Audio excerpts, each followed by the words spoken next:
मेरे भोलेनाथ जी को मेरा ये काम कर देना चाहिए, ना जाने क्यों अटक रहा है। तो जो जो जगह पर आप जल समर्पित करते हो, जिस जिस जगह पर आप जल समर्पित करते हो, जैसे गणेश जी की जगह पर जल समर्पित करते हो, सबको मालूम है ना, स्थान तो सबको मालूम है ना गणेश जी का। जैसे तो लगे कि हमारा ये कार्य हो जाना चाहिए, ये कार्य हो क्यों नहीं रहा, आखिर में इतने दिन से लगी हूं, ये काम क्यों नहीं हो रहा, सबके काम हो रहे हैं, मेरा क्यों नहीं हो रहा। तो विश्वास रखकर 5 सोमवार, 6 सोमवार, 7 सोमवार इसको कर कर देखिएगा। गणेश जी का स्थान जहां से पानी बहता है उसके सीधे हाथ पर, वहां पर एक बेलपत्र समर्पित कर कर थोड़ा सा जल वहां समर्पित करिए। षडानंद कार्तिकेय का स्थान, एक बेलपत्र समर्पित कर कर थोड़ा सा जल वहां समर्पित करिए।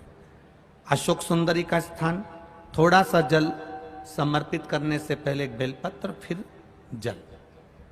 3 स्थान। चौथा, मां पार्वती जी का हस्त कमल, एक बेलपत्र समर्पित कर कर जल चारों तरफ चढ़ाने के बाद में।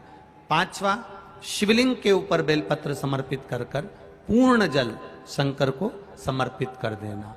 ये 5 स्थान का चढ़ा हुआ जल आपके जो काम अटक रहे हैं, जो कार्य में आपको तकलीफ आ रही है, आप बाबा को बस एक बेलपत्र और एक लोटे जल में से 5 स्थान पर जल समर्पित करने पर आप तुरंत 2 महीना भी नहीं लगेगा, मेरा विश्वास कहता है 15 या 20 दिन में बाबा उसको स्वीकार करेंगे।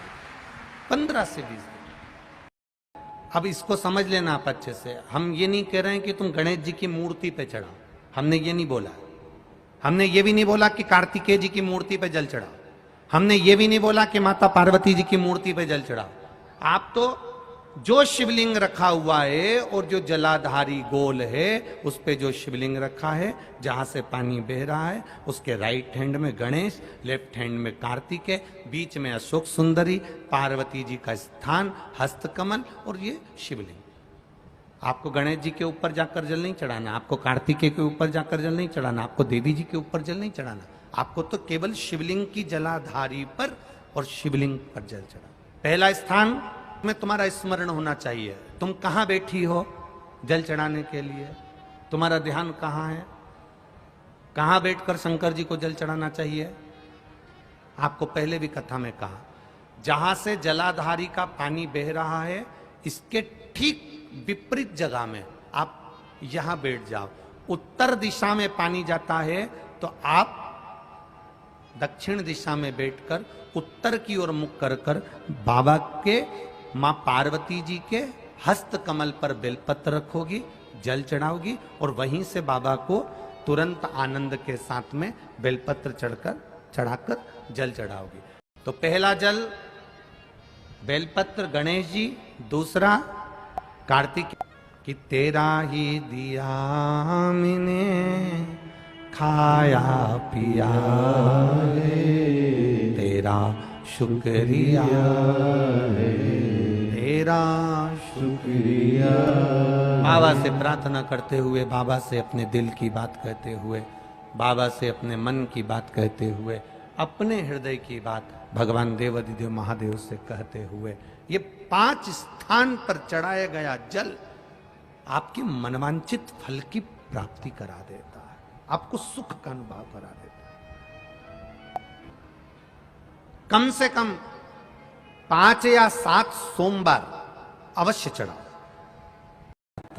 पहला स्थान, अपने पिता के चरणों को जो प्रणाम करता है उसको कभी गरीबी नहीं आती।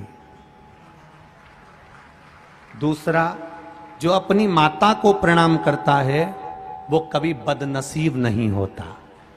तीसरा, जो अपने भाई को प्रणाम करता है उसकी जिंदगी में कभी गम नहीं आता। चौथा, जो अपनी बहन को प्रणाम करता है उसका चरित्र कभी गंदा नहीं होता। और 5वां, जो अपने गुरु के चरणों को प्रणाम करता है उसकी जिंदगी में कभी कष्ट आता ही नहीं है। ये शिव तत्व।